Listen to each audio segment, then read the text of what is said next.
Bienvenidos de vuelta a esta sesión especial del curso de análisis estadístico con R. Estamos hablando de haciendo un poco de storytelling con respecto a cómo se elabora un plan de análisis de diferentes diseños de estudio. Y hemos empezado en la primera parte con el diseño más importante de todo, que es el estudio transversal, que dicho sea de paso, como les comentaba, es el que más van a utilizar a realizar ustedes en su carrera profesional. Así que le hemos dedicado un buen bloque a ese tipo de diseño y ahora vamos a contrastar casos y controles con estudios de cohorte, ¿no? Entonces, vamos a presentar el primero de estos como la historia del plan de análisis de un estudio de casos y controles.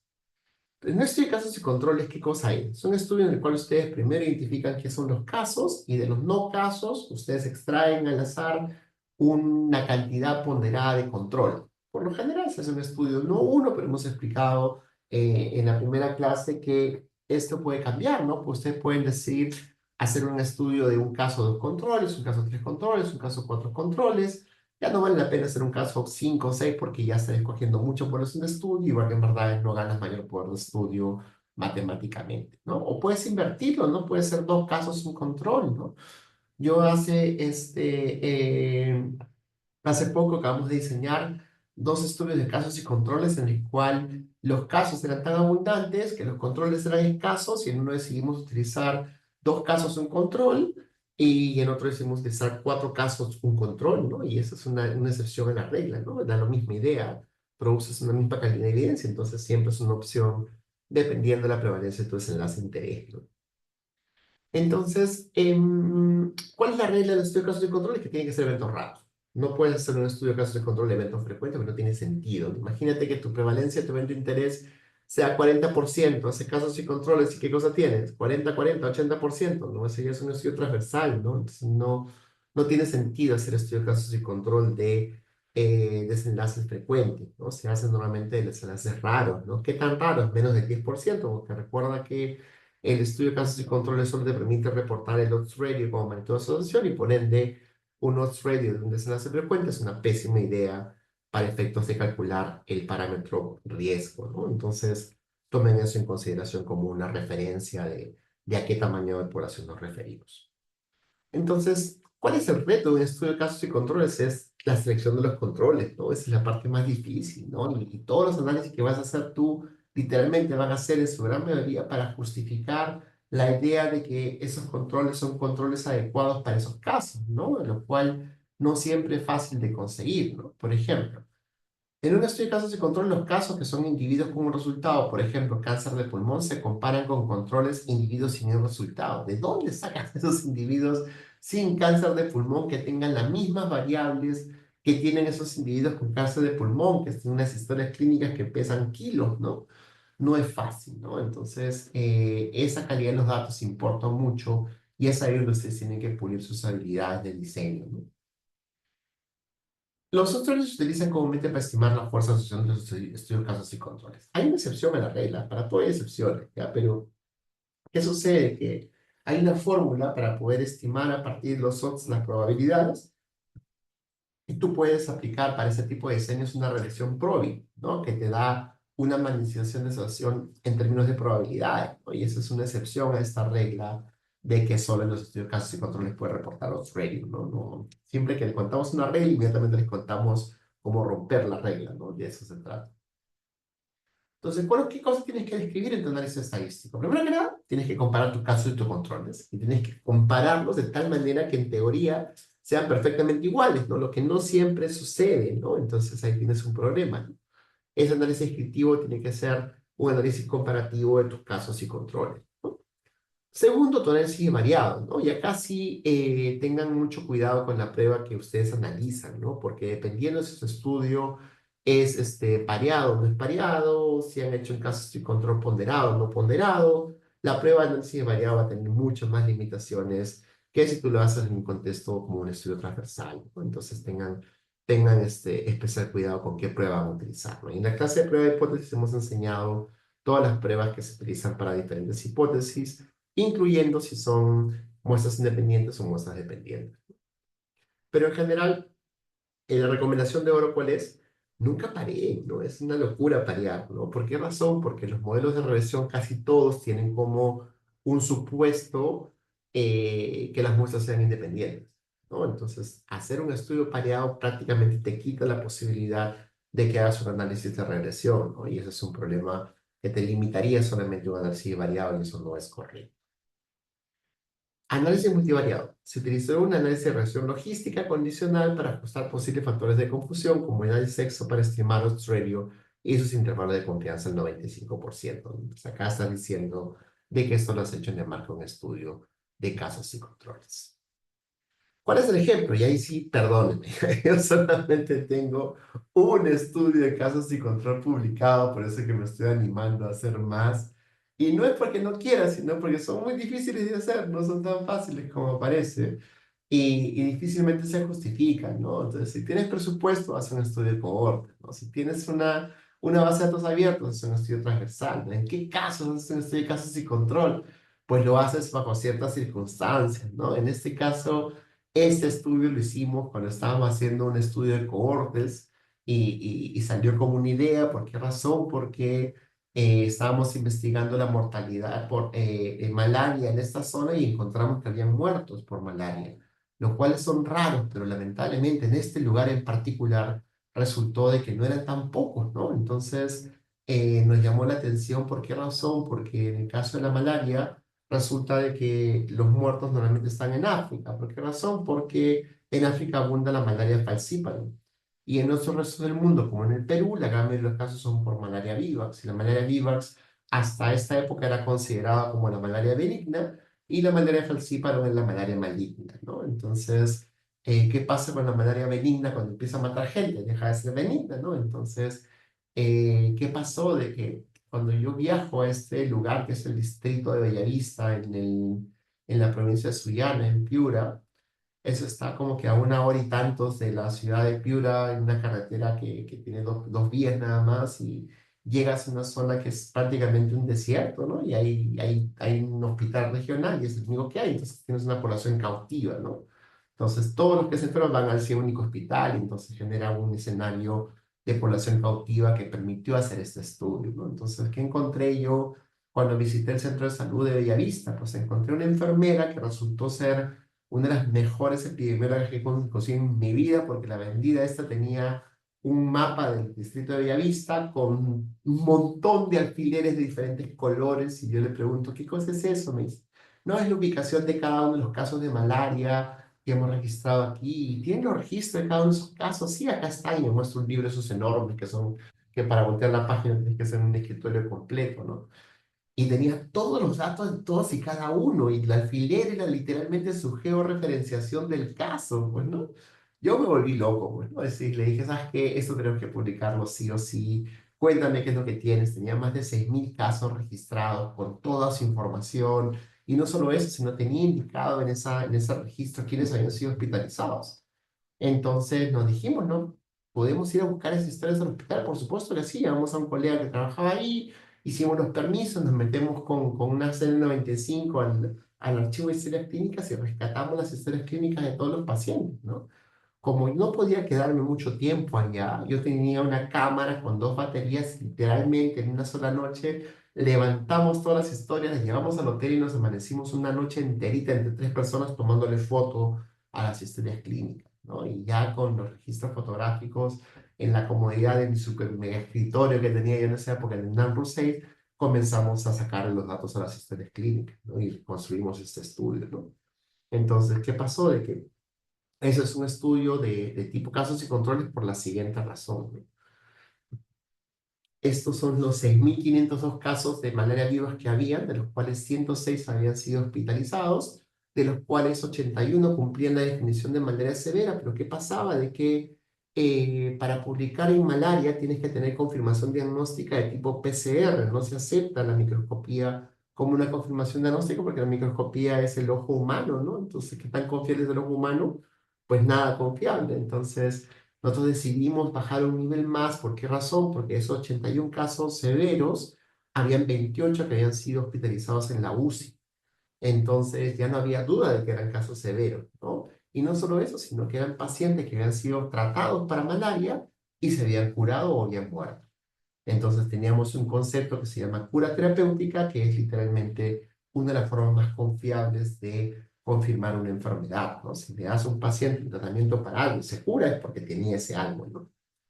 Entonces, bajo ese concepto medio artesanal, logramos publicar este estudio, pero nos atrevimos a más, ¿no? Nosotros, a partir de esta definición, literalmente decidimos patear el tablero, ¿no? Porque la definición de manera severa resultó que fue publicada en un artículo que estaba enterrado en una biblioteca en la Universidad del Imperial London School, y un amigo que trabajaba en la biblioteca de Hopkins me hizo el favor de llamar a su contacto allá y consiguió una copia de ese artículo.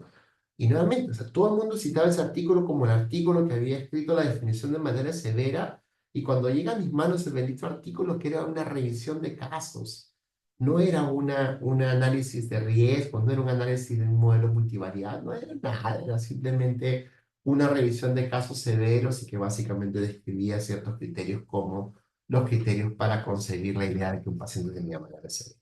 La palabra es una porquería esto.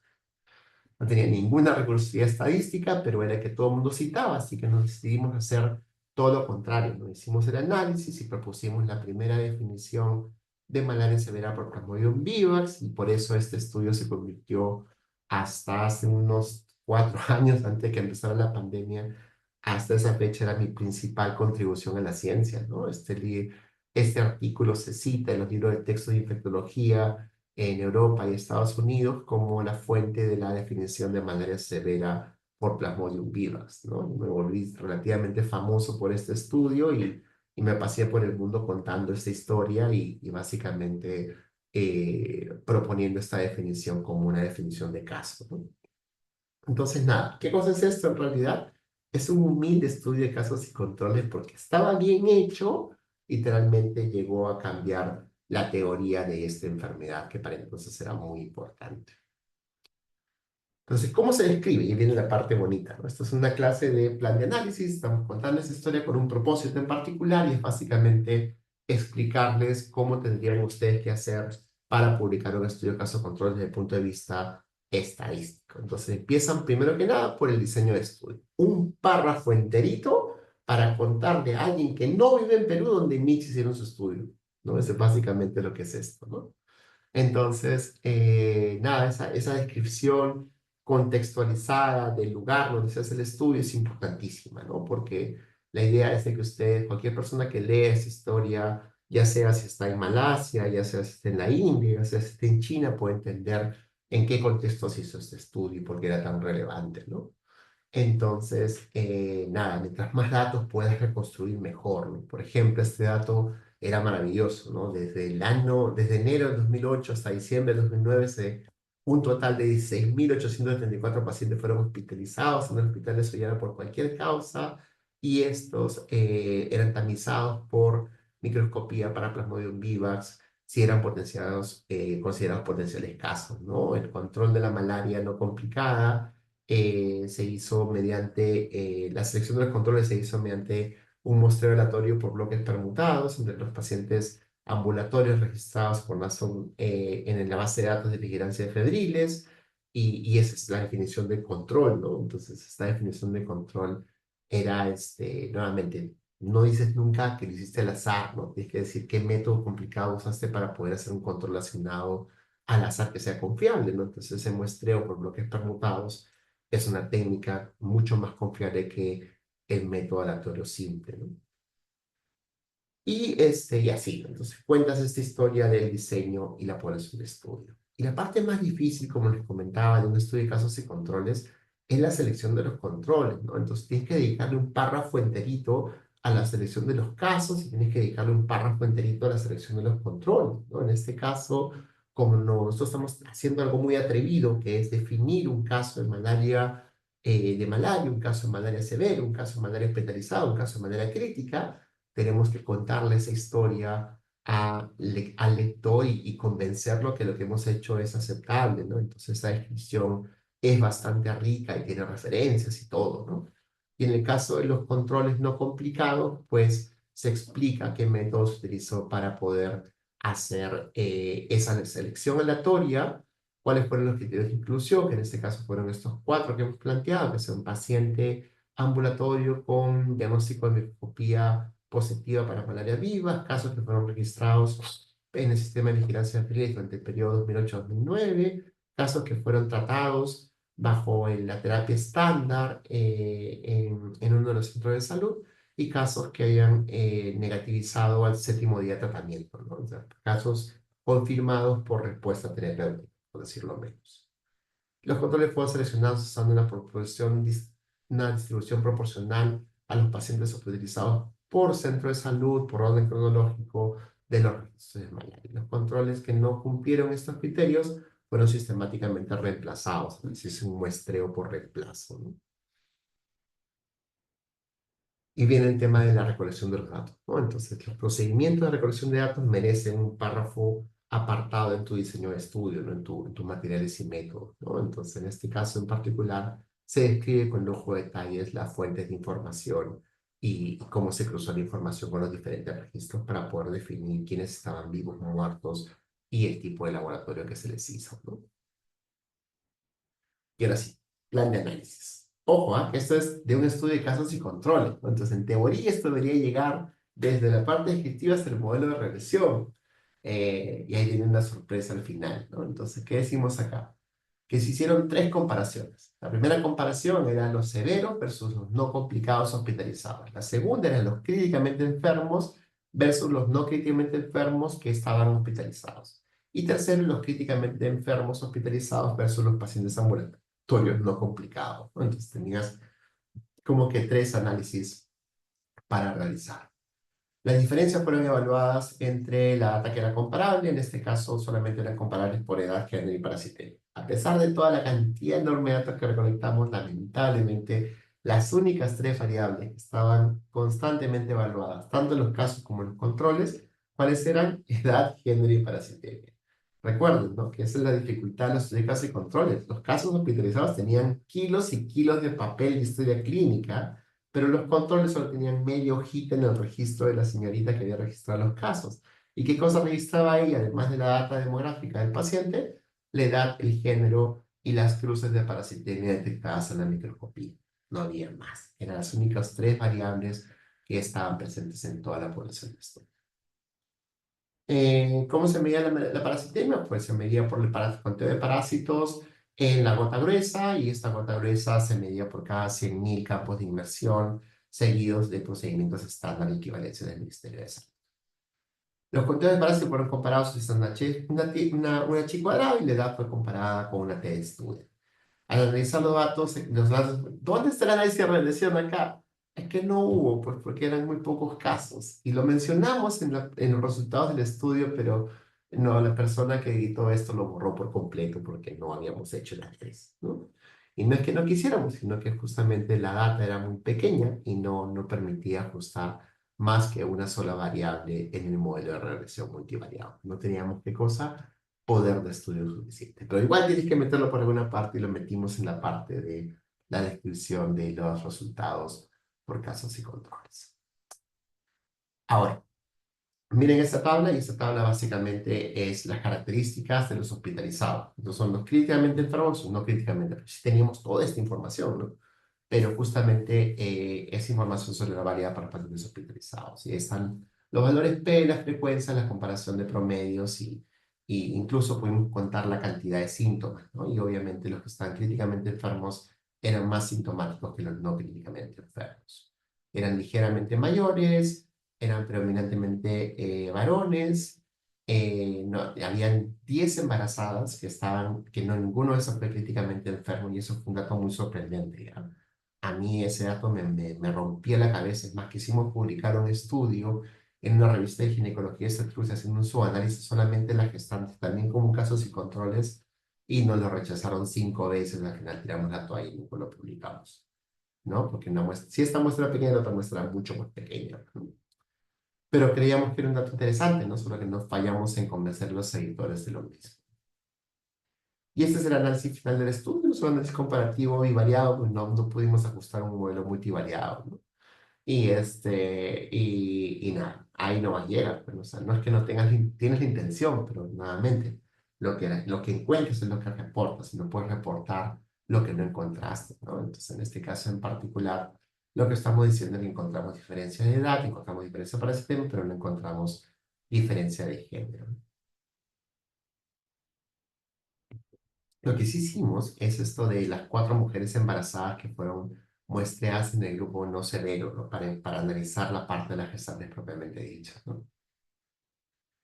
Y ahí fue, ¿no? Entonces, ¿qué cosa es esto, no? Es un estudio de casos y controles, descrito como tal, presentado como tal, que no, con un poder de estudio muy limitado, ¿no? Pero a pesar de eso, fue una contribución a la ciencia muy importante, ¿no? Entonces, ¿cuál es la moraleja de ese estudio? Que se atrevan, pues, ¿no? Atrevan a hacer algo diferente, atrévense a patear el tablero, ¿no? No se imaginan la cantidad de puntajes, scores, instrumentos que se usan en la práctica general de cualquier profesión en el Perú que fueron validados antes de los años 80, ¿no? Y si ustedes recuerdan, antes de los años 80 no había ni computadora, ni internet, ni modelos de GLM, ni nada que se pueda considerar relativamente avanzado, ¿no? Entonces, los métodos con los que se validaban esos instrumentos eran prehistóricos, pues, ¿no?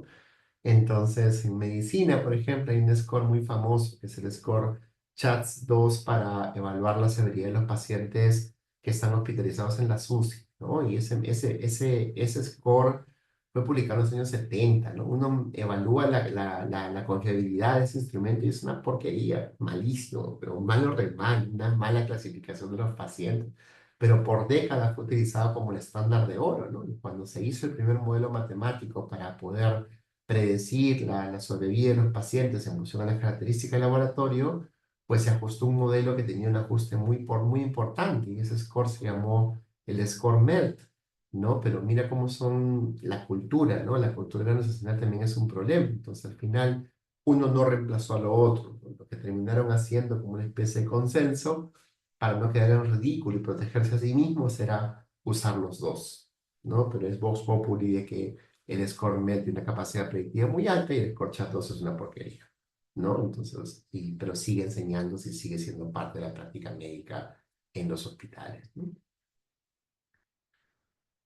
Listo. Casos y controles, dale. Vámonos a estudios de cohorte.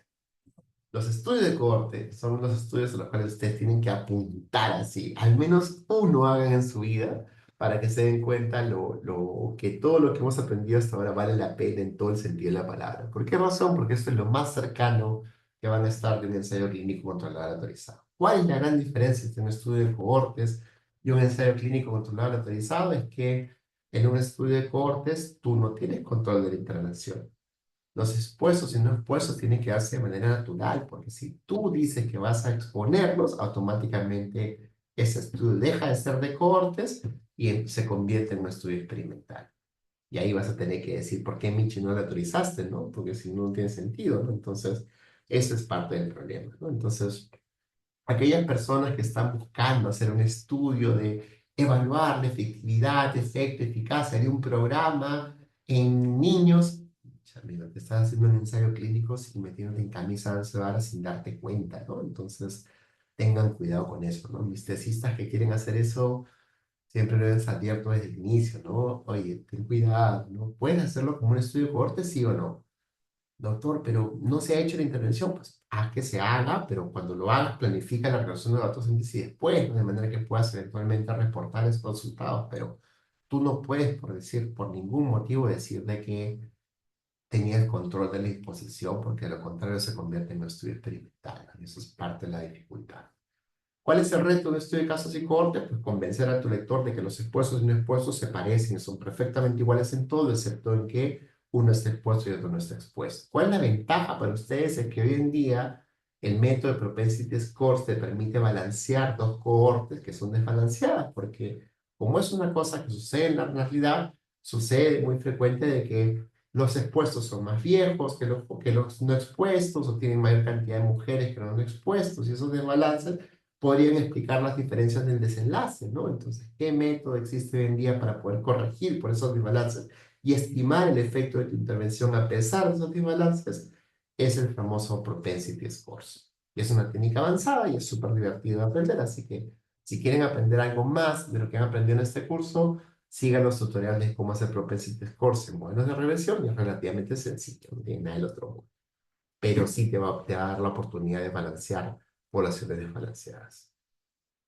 Entonces, ¿qué vas a plantear en un estudio de cohortes? Tú vas a decir que se realiza el seguimiento a un grupo de personas en un periodo de tiempo específico para determinar si una exposición está asociada al desarrollo de un evento de interés. Como es el desarrollo de un evento de interés, hay una peculiaridad y es la siguiente.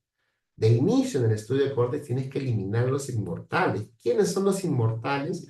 Los casos prevalentes, los que ya tienen el evento de interés.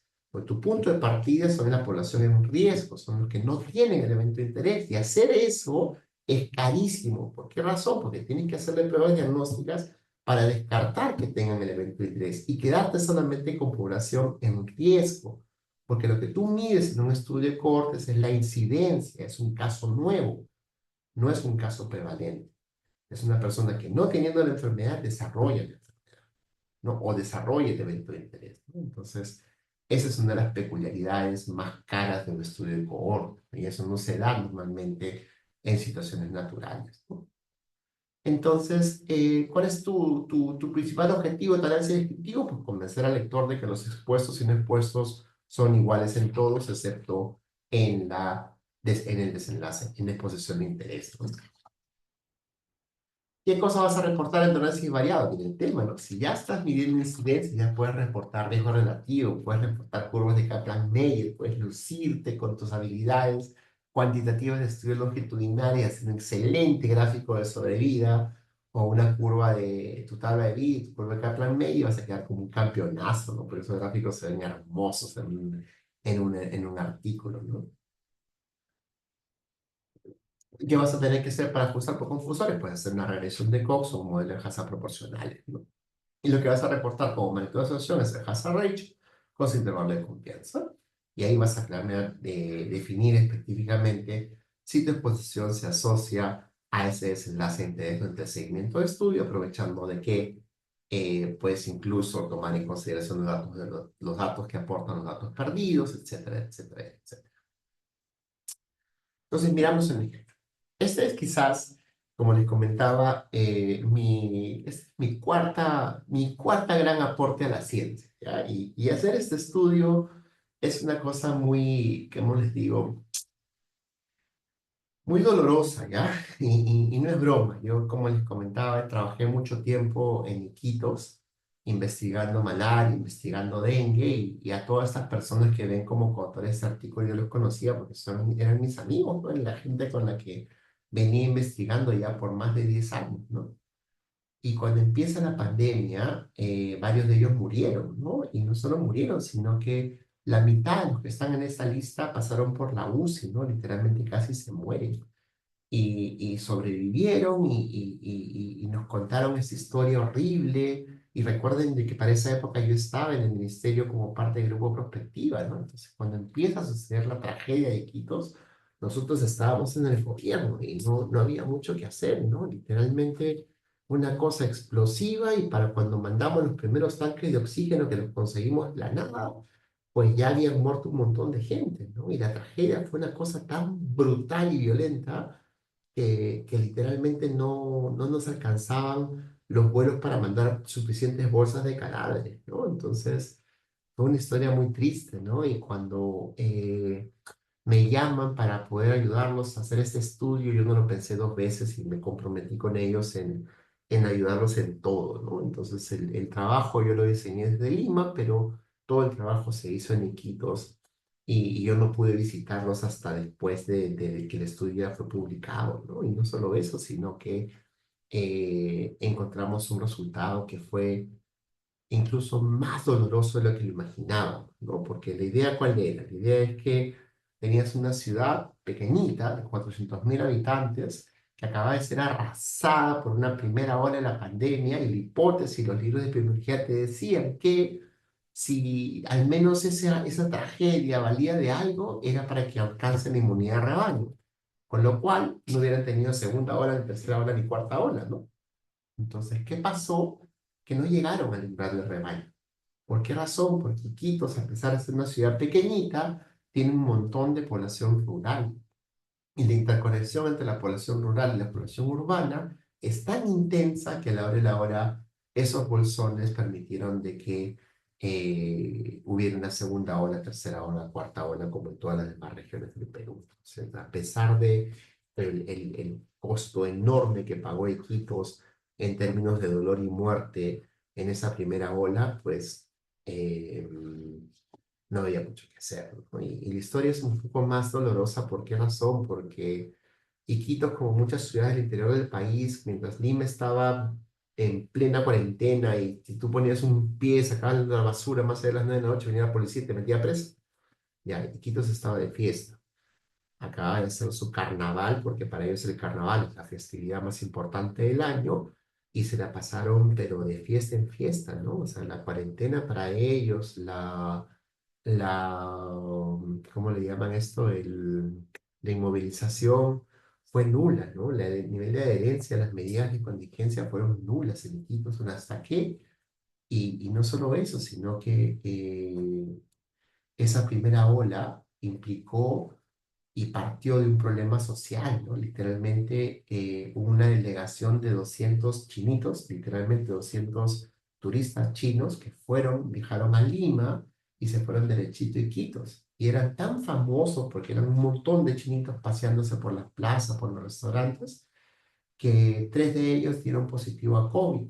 Y cuando uno de ellos se enfermó gravemente, le evacuaron al hospital. Y el enfermero, el chofer y el médico que estaban en esa ambulancia se infectaron en ese momento, incubaron la información de la enfermedad y para su mala suerte hubo un aniversario en el hospital. Y los aniversarios en el hospital regional son semejantes a juergones. Y esas personas estaban enfermas, contagiando a medio mundo, participando de un fenómeno que se conoce como un fenómeno de supercontagio, ¿no? En pocas palabras, en ese evento, esas tres personas contagiaron a medio hospital y los primeros en caer enfermos fueron los profesionales que trabajaban en el hospital y ellos fueron los que ocuparon las camas UCI y ocuparon las camas de hospitalización. Y durante todo ese periodo siguieron atendiendo pacientes. Y en ese periodo que tenían pacientes contagiaron a media ciudad. Cuando la ciudad entera se incubó el virus, empezaron a llegar los pacientes, pues llegaron en una oleada que literalmente colapsaron el hospital en menos de 24 horas y se acabaron todas las reservas de oxígeno en menos de 48. Y la gente se empezó a morir en las calles, en las postas, en la puerta del hospital, en los pasadizos.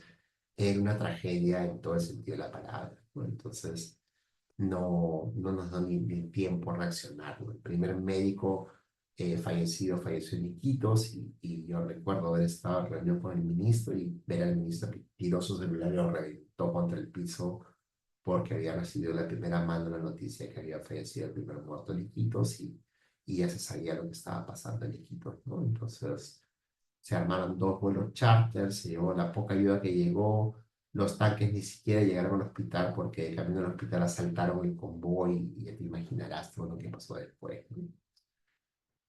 El punto es que ya pasó la primera ola de Iquitos y nosotros queríamos probar la hipótesis de que ya se había alcanzado la inmunidad de rebaño, ¿no? Pero para entonces la cero prevalencia más alta del mundo había sido reportada en la ciudad de Nueva York, que había sucedido una tragedia muy similar, ¿no? Fosas comunes en la isla de Manhattan, las calles cerradas, muertos por las calles, una cosa muy trágica.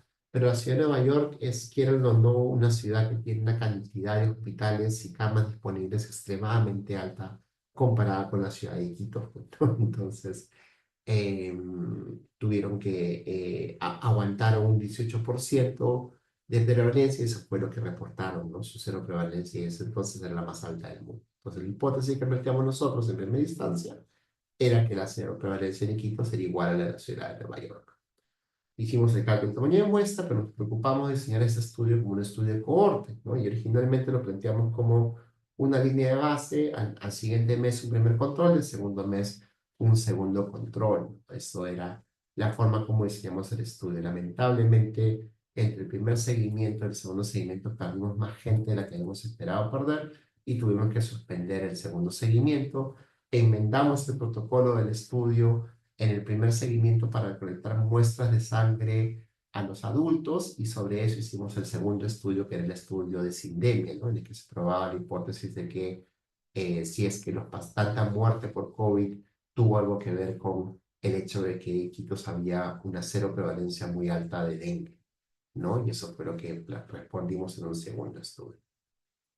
Pero nada, La pregunta del millón es cómo se reporta esto desde el punto de vista de plan de análisis, de diseño de estudio, y lo que tienes que hacer en este caso en particular es preocuparte por contarle al lector quiénes son los expuestos y quiénes son los no expuestos, ¿no? En este caso es un estudio poblacional, entonces tienes que contarle con mucho lujo de detalles cuál es la población de estudio. Y en este caso en particular teníamos un catastro y un censo poblacional que se había hecho en enero del 2020, ¿no? Entonces, según ese censo, Iquitos tenía 4 distritos, 40 sectores, 2.500 manzanas, y un total de 90.353 casas, ¿no? Entonces, ¿cómo haces para muestrear esto y tener representatividad a nivel de grupo etario, a nivel de edad, a nivel de distrito? Pues haces lo que se conoce como un muestreo ponderado polietático, ¿no?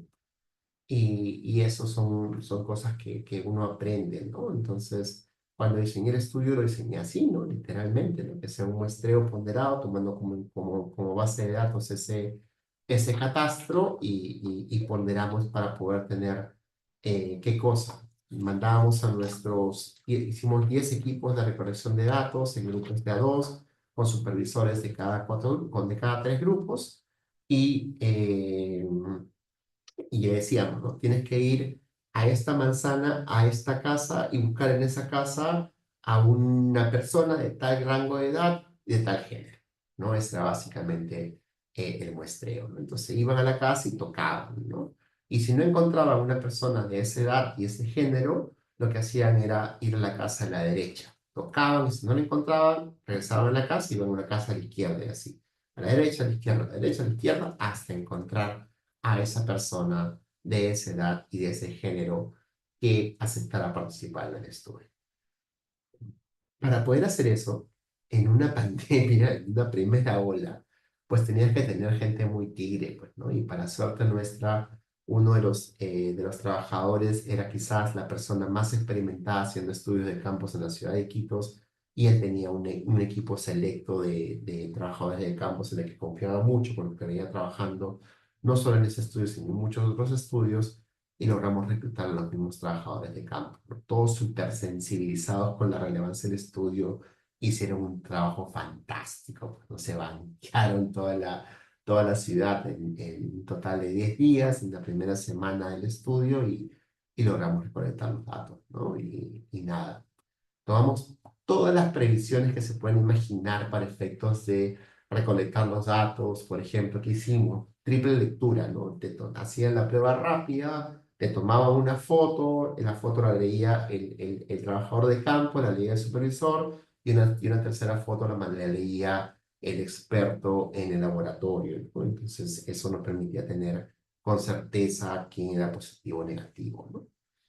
Y otras previsiones más, ¿no? De verdad que este estudio ya me cogió tan maduro en mi carrera profesional que le metí todo, pues, todo lo que había aprendido en mi maestría, en mi doctorado, en mis 15 años de investigador, en todas mis experiencias previas, fueron como que el momento preciso para llevarlo a cabo en el marco de este estudio, ¿no?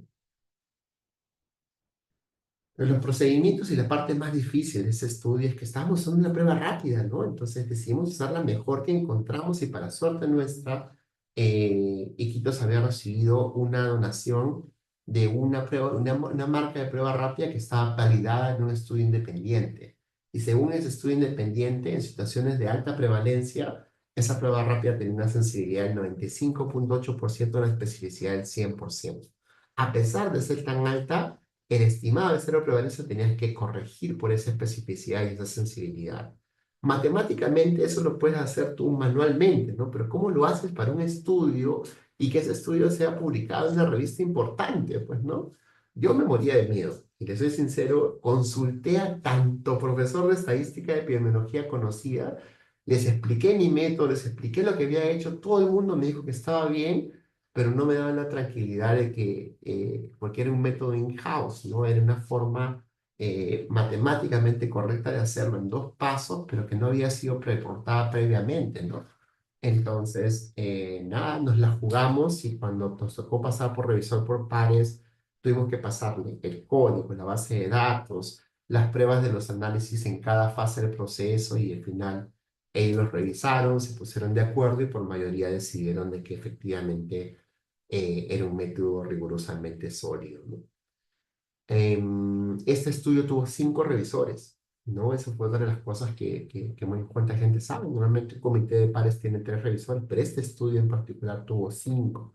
Porque nosotros recontra con Chubazo lo primero que hicimos fue mandarlo a publicar en la revista Lancet.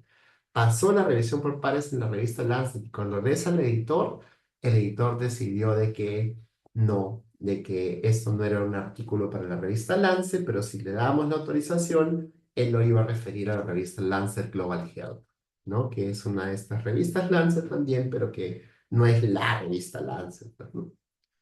Y este iba a ser mi primer Lancet, ¿no? Entonces como que se nos bajó un poco la historia, pero igual estábamos súper orgullosos del trabajo realizado y lo publicamos en esta importante revista.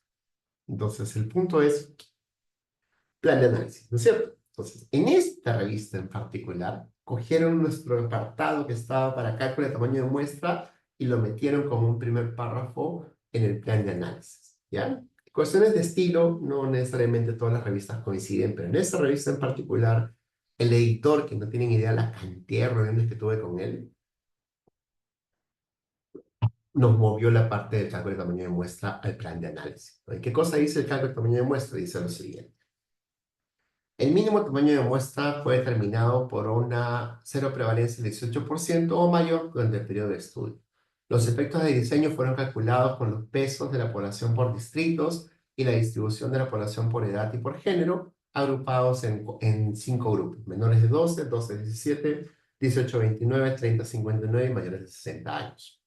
La muestra fue calculada aproximadamente en 400 participantes para estimar una cero prevalencia de 18%, con una precisión de más o menos 2,5% o un 5% de error relativo, a un intervalo de confianza del 95%.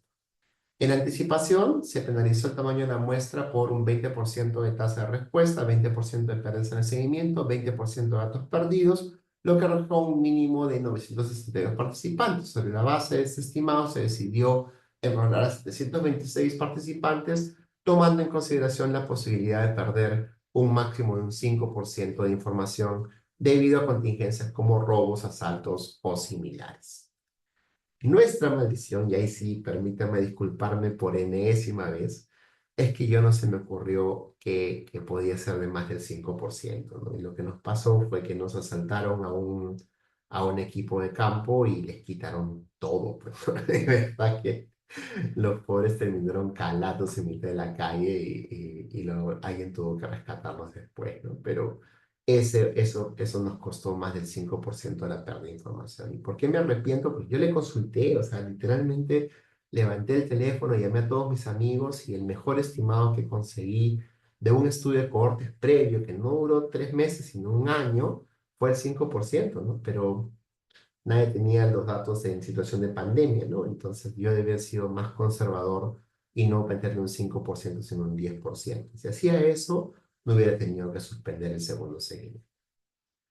Pero nada, hasta el mejor cazador se le escapa la paloma y esto fue lo que nos pasó.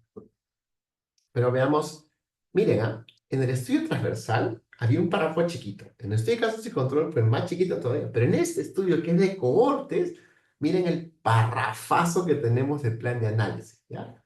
Está pintado en los mismos colores, son exactamente los mismos conceptos, ¿ya? Análisis exploratorio, análisis variado, en este caso tiene el tema de los ponderados, análisis de regresión y software y intervalo de confianza, ¿no? Entonces, leamos. Dice, se realizó un análisis descriptivo para resumir cada característica demográfica o clínica en términos relativos y absolutos para variables categóricas y con la media y desviación estándar para las variables continuas. Ya hasta ahí tienes tu parte de análisis exploratorio de datos. Se usó la prueba T de estudio para comparación de promedios y la prueba exacta de Fisher para comparación de proporciones entre aquellos que testaron cero positivo versus aquellos que testaron cero negativo. Luego, se estimó la cero prevalencia usando un proceso de 2 pasos, y este es el proceso de 2 pasos in house que les comentaba, ¿no? Primero, se estimó la cero prevalencia tomando en consideración los pesos de la muestra utilizando el paquete SBI de Stata, y segundo, se ajustó a estos estimados para tomar en consideración la sensibilidad y la especificidad de la prueba utilizando el comando diet de STAT, ¿no? Es un paquete. Y finalmente se exploraron los factores asociados a los tres desenlaces de interés, la seropositividad por COVID, definida como la positividad de resultado en el basal, la positividad prueba-reprueba, definida como positivo en el basal y positivo en primer mes de seguimiento, y la incidencia de nuevos casos de COVID-19, definido como negativo en el basal y positivo en el primer control. Para todos estos datos, se estimó la razón de prevalencia como método de asociación utilizando un modelo de regresión 2 binomial con varianzas robustas y un intervalo de confianza del 95%. Los análisis fueron hechos con el SATA-MP versión 14. Entonces, esto que acabamos de resumir es como lo dictó Lancet para este estudio en particular a partir del párrafazo o dos párrafos que nosotros le enviamos como muestra. Gráficamente hablando, esto es la historia de los datos oficiales de mortalidad, ¿no? Si ustedes se dan cuenta, esta gráfica es terrible, ¿no? Está súper, ¿cómo se llama? ¡Ay, carambas! Perdón, perdón, perdón.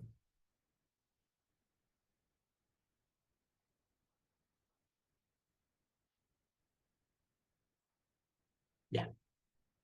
Eh, entonces, esta es la historia de eh, la COVID-19 en esa primera ola en Iquitos. Miren, ¿ah? Estos son el caso del chinito, ¿no? El que falleció, por cierto. Eh, Esto vendría a ser el subreporte y el subregistro. Esto vendría a ser cuando se empieza a hacer un crecimiento explosivo. Y esto de acá es el crecimiento exponencial y hasta acá se acabó el sistema, ¿no? Esto siguió creciendo hasta este número y luego empieza a bajar. Y tienen esto. Todo esto que falta aquí es subregistro y subreporte.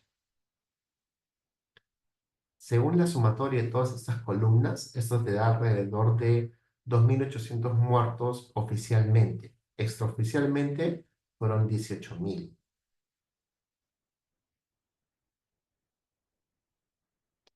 ¿Cuánta gente había en Iquitos? 400.000,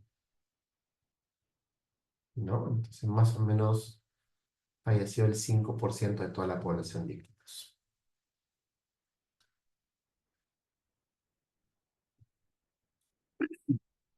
Ahora, ustedes dicen, ¿no? No, qué exagerado, Antonio, eso no es así. Bueno, resulta de que para esta fecha se estimó que el 70% de todos esos 400.000 tenían anticuerpos contra COVID-19. Que dicho sea de paso, era una enfermedad que no estaba reportada previamente, que no existía. Entonces, todas estas personas que tienen anticuerpos, en realidad, ¿qué cosas son? Son casos incidentes, son casos nuevos. ¿De acuerdo? Entonces, esta es la tragedia de Iquitos. Y el gran problema, como les comentaba, es que esto de acá no es el 80%, pues. Y si no es el 80%, no hay umbral de rebaño, ¿no? Entonces, ¿cómo se calcula el umbral de rebaño? Es 1 - 1 sobre R0. ¿Cuál es el R0 de COVID-19? 2 a 3, ¿no es cierto? Entonces, 1 sobre 3 es 1 sobre 3 es 0,33, ¿no es cierto? 1 - 0,33 es 33%. 4 sería 1 sobre 1/4, ¿no? Eso sería 1 sobre 25, 0,25, 0,75. El umbral de rebaño estaba por acá, más o menos. No llegaron, ¿no? Y eso fue la cosa más dura de la historia, ¿no? Entonces no hubo un plan de rebaños en Iquitos y por ende seguían teniendo. Es más, el virus mutó y es como vuelta a empezar. Y luego de esto vino alfa, vino gamma, vino delta y delta fue terrible, pues, ¿no? Si la mortalidad que sucedió en la primera hora parecía alta, la de delta fue atroz, pues, ¿no? Entonces, ya esa historia ustedes la conocen tanto como yo. Este gráfico es un gráfico que se llama un parallel set, ¿ya? Yo moría por tener la oportunidad de publicar este gráfico, así que cuando me tocó publicarlo, pues no pensé en otro gráfico, ¿no? Cuando yo lo hice, este gráfico se veía horrible, ya no tenía esta definición. Entonces yo quería un gráfico que sea para una revista Lance, ¿no? Entonces tenía varios amigos y uno de ellos era un diseñador gráfico. Y le pregunto, oye, necesitas hacer este gráfico más bonito. Me dice, ¿qué le estás haciendo? No, lo estoy haciendo en R. No, ¿qué te pasa? Me dice, no, dámelo a mí. Y lo hice en CorelDRAW. Le pasé el gráfico en alta definición y él se puso a editarlo como diseñador gráfico, ¿no? Por eso ustedes aprecian estas líneas que son de un solo caso en esta matiz de colores que se ve clarito, pues, ¿no? Entonces, este es un gráfico hecho por un profesional en diseño gráfico, ¿no? Esto no está hecho por un estadístico, ¿no? Acá hay un montón, pero un montón de trucos de las letras, el formato, el contraste. Noten ustedes que el formato de las letras en el baseline es distinto al formato de las letras en el primer mes de seguimiento. El tamaño y las líneas, algunas están ahí cortadas como una definición, eso no sé, no tengo ni idea de cómo se hace, pero esta persona que, como te digo, era un experto en diseño gráfico, lo hizo sin mayor inconveniente, ¿no? Y dicho sea de paso, para poder agradecerle, tienes que poner un agradecimiento, ¿no? Entonces, todas las personas que colaboran contigo en la edición de un artículo, tienes que incluirlas. Para una revista importante, tienen que firmar un documento dándole el permiso para poder citarlos en la revista, ¿no? Entonces, este es un artículo muy interesante, ¿ok? Em, y esto es el análisis, ¿no? Entonces, ¿qué tienen acá? Tienen el dato de positividad en crudo y la cero prevalencia ajustada por la especificidad y la sensibilidad, ¿no? Entonces, ustedes miran el resultado de IgM-IgG, era el 74%, ajustado por la sensibilidad y especificidad, 70%, con su intervalo de confianza, ¿no? Y así se reportan estos resultados de esta manera, ¿no? Ahora, este formato de tabla es muy particular, ¿ya? Esto es el formato de tabla de esta revista, ¿no? Entonces, esto es una tabla Lancet, por ejemplo. Y esto es el análisis de regresión multivariado, ¿no? Entonces, estos resultados están ajustados de tal manera que se puedan interpretar como un modelo multivariado. Pero acá hay tres modelos, ¿no? Hay tres desenlaces. Un desenlace es la cero prevalencia, otro es la positividad prueba-reprueba y el otro es la incidencia, ¿no? Entonces, ¿qué se encontró en este estudio en particular? Si ustedes son perspicaces, se van a dar cuenta de que la cero prevalencia estaba asociada a la edad. La positividad prueba-reprueba también estaba asociada a la edad, pero la incidencia estaba asociada al área de residencia, ser urbano o rural. Entonces, dicho de otra manera, el riesgo de que tuvieras anticuerpos contra la COVID-19 en esa primera ola en Iquitos era menor en los que tenían 18 o 29 años comparado con los menores de 12 años, ¿no? Y noten el detalle, ¿no? Entonces, ¿por qué en esa primera ola los que estaban en mayor riesgo eran los menores de 12 años o en general los menores de 18 y los adultos mayores? Y la respuesta es porque ellos eran los que se quedaban en casa. ¿Dónde se transmitía la COVID-19? Se transmitía en las casas, en los espacios cerrados. Iquitos es una selva, entonces realmente los ambientes abiertos eran los más seguros en esa época. De quienes salían a la calle, ¿quiénes eran? Los de 18 a 29 años, ¿no? Y eso se comprueba con el análisis de prueba-reprueba, ¿no? Que estos eran el grupo que menos riesgo tenía de dar positividad entre la primera y la segunda y el primer mes del estudio.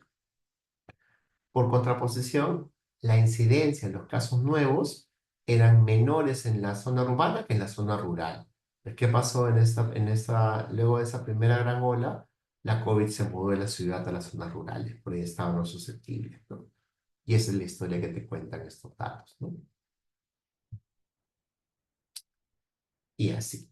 Entonces, para terminar, ya son las 10:20, solamente como corolario, ¿no? Esta clase, como les comentaba, era una clase muy bonita, muy especial, porque tenía esta idea de contarles, hacer un wrap up de todo lo que hemos aprendido, poniéndolo en valor, ¿no? Ya en publicaciones, todas hechas en revistas Q1 de alto impacto, ¿no? Y incluso en una revista de SIL 1, como es la revista Lancet Global Health.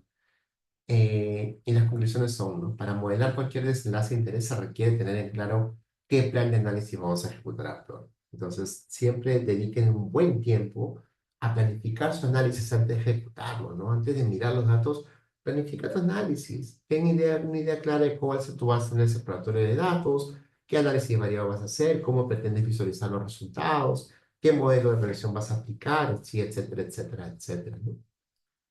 Más del 80% del tiempo que le vas a dedicar a un análisis es a tu análisis descriptivo, ¿no? Entonces, lo menos tiempo le vas a aplicar es a tu análisis multivariado. Eso te demora un segundo. Si tienes bien toda tu data limpia, correr un modelo de regresión y ajustarlo no te demora ni media hora, la verdad.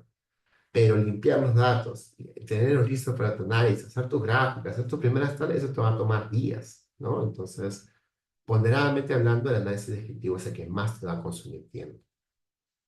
Entonces, tu primer análisis descriptivo es importante. ¿Qué mínimo tienes que hacer? Una buena tabla 1, ¿no? Y eso es tu análisis descriptivo y variado.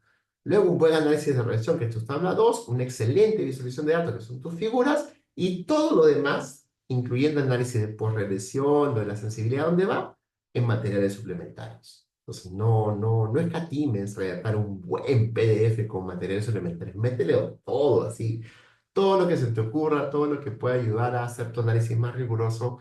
Aprovecha ese canvas en blanco que es materiales suplementarios y regálate todo el texto que quieras, ¿no? Un buen reporte de resultados siempre debe incluir intervalos de confianza y esa es parte del ejercicio, ¿no? Ustedes cuando estiman a partir de una muestra tienen que reportarlo como intervalo de confianza, ¿no? No es 70%, es en este intervalo de confianza de 60 y tantos a 70 y tantos.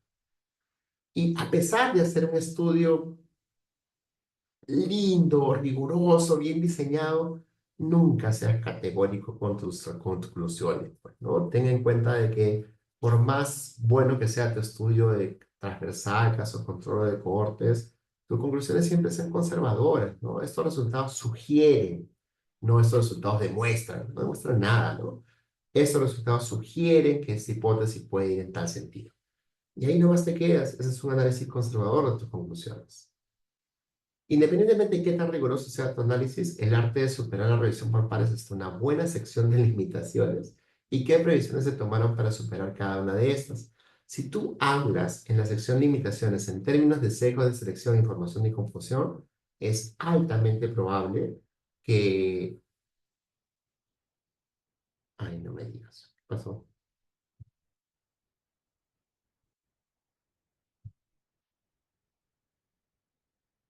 Ya. Es altamente probable de que tu estudio pase la revisión por pares. ¿De acuerdo? Entonces, el arte del negocio está en que los pares lo que más se van a concentrar es que tú entiendas de que tu estudio tiene limitaciones y que les cuentes qué cosas has tomado en el marco de tu diseño de estudio, qué previsiones has tomado para poder lidiar con esos sesgos. En términos de sesgos de selección, cómo has hecho tu muestreo, qué criterios de inclusión y exclusión has utilizado, qué instrumentos, en términos de sesgo de información, qué instrumentos has utilizado, cómo has hecho para controlar la digitación de los datos, cómo has cuidado la calidad de los datos, qué previsiones has tomado para que el dato sea registrado de la mejor manera posible, que su instrumento esté adecuadamente validado, el sesgo de confusión, que has utilizado una estrategia como un análisis de regresión multivariado para controlarlo. Si tú presentas un trabajo y eso está claramente en tu discusión, claramente en tu plan de análisis, claramente en tus resultados, no vas a tener ningún problema con publicar ese estudio en una revista de alto impacto. ¿De acuerdo? Así que quédense con ese consejo y con eso estamos cerrando esta tercera edición del curso Análisis Estadístico por R. Nada, chicos, para mí ha sido un honor ser su docente. Espero que hayan disfrutado muchísimo de las clases. Yo la verdad que bienvenidos a esta familia Crack. Ustedes van a ser miembros de esta familia por todo el tiempo que quieran. Algunos de ustedes van a llevar el curso de redacción científica, van a ser más que bienvenidos. Algunos de ustedes ya lo han tomado, así que ya básicamente están cerrando y lo que les recomiendo es que tomen el tercer curso de epidemiología y salud pública que vamos a estar dictando por primera vez en el verano y nos estamos tomando todo el tiempo del mundo para que esas clases estén adecuadamente validadas. Y ya terminamos el proceso de validación, pero falta todavía el proceso de pulir de gráficos y cosas por el estilo. Y nada, estoy seguro que lo van a disfrutar. Ustedes van a poder consultarme cualquier cosa. El material del curso va a estar disponible en el Classroom por los próximos 3 años. Así que espero que lo hayan aprovechado y les haya gustado y puedan sobre todo ponerlo en práctica. Tienen mi contacto, cualquier consulta, tómense la confianza de reportarlos. Solamente en términos administrativos, por favor, tomen la evaluación 6. Recuerden que para poder aprobar el curso tienen que aprobar por lo menos 3 evaluaciones. Y yo soy muy respetuoso del ranking final. Lo vamos a estar publicando la próxima semana, ya con los resultados de la evaluación 5 y la evaluación 6. Y voy a publicar el ranking, ¿no? Todos aquellos que entren en el tercio superior van a poder pedirme una carta de recomendación para cuando lo necesiten y yo posteriormente lo voy a estar contactando para poder hacerles la recomendación de esta habilidad de análisis estadístico en sus perfiles de LinkedIn. Así que aprovechen para colocárselo. No se olviden que ustedes son los principales responsables del marketing de ustedes mismos, así que tómense en serio su perfil de LinkedIn, manténganlo actualizado, trabajen su ORCI, créense su DINA con CITEC, compitan, planifíquense unos buenos 3 años de redactar protocolos y publicaciones y estoy seguro de que muchos de ustedes van a terminar o van a llegar a ser investigadores Renacid, que es lo que tanto se valora hoy día en el mercado laboral, ¿no? Y verdad, créanme, es altamente cotizado, ¿no? Ahorita estamos haciendo convocatorias para Renacid de 4 para arriba, ¿no? Y no es una cosa ligera. Si quieres realmente trabajar en tu perfil profesional y cultivarlo, pues tienes que planificarte publicar unos 10, 20 artículos en los próximos 3 años. Y eso implica trabajar dedicadamente para que esas publicaciones lleguen en revistas que estén indizadas en Web of Science o en Scopus y aprovechar los pocos recursos que tienes para poder hacer ese tipo de estudios. Entonces, nada, un placer. Cuídense un montón. Hasta una próxima oportunidad y nos estamos viendo en el curso de Relación Científica. Adelante, Gregory. Aló, ¿me escucha, doctor? Adelante. Listo, bueno, pues gracias de Colombia. Un gusto más hacer parte del segundo curso. Tomé el curso de redacción científica y gracias a ese curso, bueno, doy mi testimonio. Hoy pertenezco al Instituto de Evaluación Tecnológica en Salud acá en Colombia. Un excelente material y esa dedicación con que el doctor Quispe desarrolló el curso y ahora creo que está mejorado, ¿cierto? Que cada versión es mejor. Listo, sin más, por el momento, te agradezco por permitirme participar dentro de este otro curso y pertenecer a su familia de crack. Sé que usted se ha esmerado, que es un esfuerzo, que esto es una huella. Y bueno, yo me siento complacido por pertenecer a estas cortes que usted ha desarrollado con tanto entusiasmo, con tanto cariño. eh, y esperar en algún momento de pronto poder participar con usted y acompañarlo en alguna publicación. Dale, Eh, amigo. Ahí, gracias por las palabras y nada, estamos Listo. viendo y espero visitarte pronto. Feliz noche. Igualmente, chicos. Gracias, Leticia. Gracias, Hugo. Un abrazo, Johnny, Rodrigo, Miguel Ángel. Un fuerte abrazo. Cuídense un montón. Buen fin de semana Saludos, a doctor. todos. Cuídese, saludos. Gracias, chicos. Chau. Nos vemos. Doctor, Dime, ¿podemos Leticia. ¿dónde podemos conseguir su libro? Porque a veces no es tan sencillo entrar al sistema o igual, ¿no? Mira, el libro que no es de Ciencias Impreso, con R está gratuito en digital. claro. La segunda edición del libro de redacción científica, yo se los regalo a todos los que llevan el curso de redacción científica.